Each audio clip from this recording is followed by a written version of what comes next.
কথা দেখতে পায় অগ্নি গাছেদের সেবা করছে, যেটা দেখে কথার খুব ভালো লাগে। এরপর অগ্নি কথার কাছে গিয়ে কথাকে বলে, এ কি কথা, তুই এখানে? আসলে কি বলতো, আমার না একটা ড্রিম রয়েছে, আমি গাছেদের জন্য একটা হসপিটাল বানাবো। জানি না কতটা আমি এই স্বপ্নটা পূরণ করতে পারবো। আচ্ছা, তোর গাছের কি হয়েছে? তারপর কথা তার গাছের অসুখের ব্যাপারে বলে। অগ্নি তারপর ওষুধ দিয়ে সেটাকে ঠিক করে দেয়। কথা অগ্নির দিকে তাকিয়ে হেসে ওখান থেকে চলে যায়।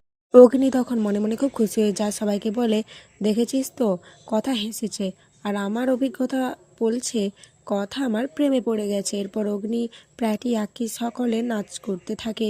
ওই পথ দিয়ে কর্তা দাদু আসে। কর্তা দাদু অগ্নিদের এভাবে নাচ করতে দেখে খুবই রেগে যান। উনি বলেন, আমাদের গুহবাড়ির বংশকে রাস্তায় নামিয়ে এনেছে এই পাচকের দল। এরপর গুহবাড়িতে গিয়ে উনি অগ্নির ব্যাপারটা সকলের সামনে বলেন। কর্তা দিদা অগ্নিদের হয়ে কথা বলতে গেলে কর্তা দাদু তাকে চুপ করিয়ে দেয় আর বলে, বিদেশ থেকে এমবিএ করে এসেছিল কি এই জন্য ওরা গোবরডাঙ্গায় গিয়েছে, কিন্তু ফ্যাক্টরি অবধি ওদের যেতে হাত পা কাঁপে। সবকটা এক একটা অপকণ্ডর দল।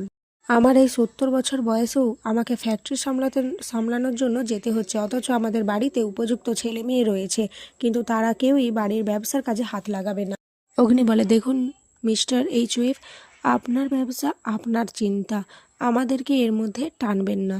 আর আপনি আমাদের সাথে পারবেন না, এখন যুগ বদলেছে, আপনাদের ওই ওষুধের ব্যবসাতে আমাদের কোনো ইন্টারেস্ট নেই, তাই আপনারা আমাদেরকে প্রেসার দেবেন না। যদি কোনো জরুরি দরকার হয় তাহলে আমাদের ডাকবেন। এরপর অগ্নি ওখান থেকে চলে যায়।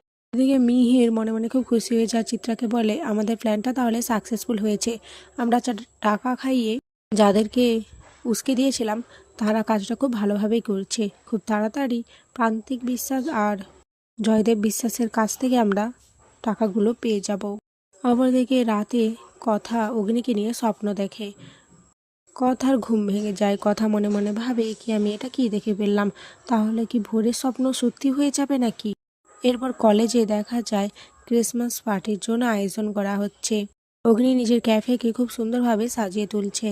অগ্নি বলে, দেখবি আজকে গোবর দেবী আসবে আর আমাকে আই লাভ ইউ বলবে। ও আমার প্রেমে পড়ে গেছে আর আমি জিতে গেছি। অপরদিকে কথাও আসে অগ্নির সাথে দেখা করার জন্য। তখনই ঋতু বলে, কি কথা, আজকে তোর চোখে মুখে একটা আলাদা হাসি দেখতে পাচ্ছি, কি হয়েছে রে, তোকে কি কেউ প্রপোজ করেছে? বল না বল না, আমাদের থেকে তুই কেন লুকোবি বল। কথা বলে, না, আমাকে কেউ এসব কিছু করেনি, তবে অন্য একটা কারণ ঘটেছে। আমি এতদিন একজনকে খুব ভুল বুঝিয়েছিলাম, আমি তার কাছেই ক্ষমা এবং ধন্যবাদ দিতে এসেছি তাকে।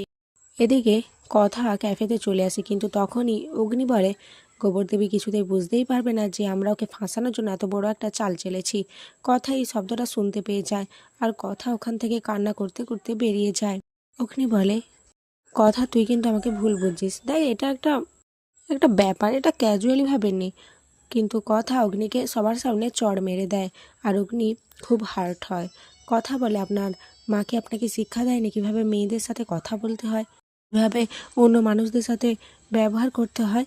অগ্নি বলে, দেখ মাকে নিয়ে কিছু বলবি না, এখনই সরি বল। কথা বলে, না আমি কিছুতেই সরি বলবো না। আর এখানে আজকের পর্ব শেষ হয়ে যায়।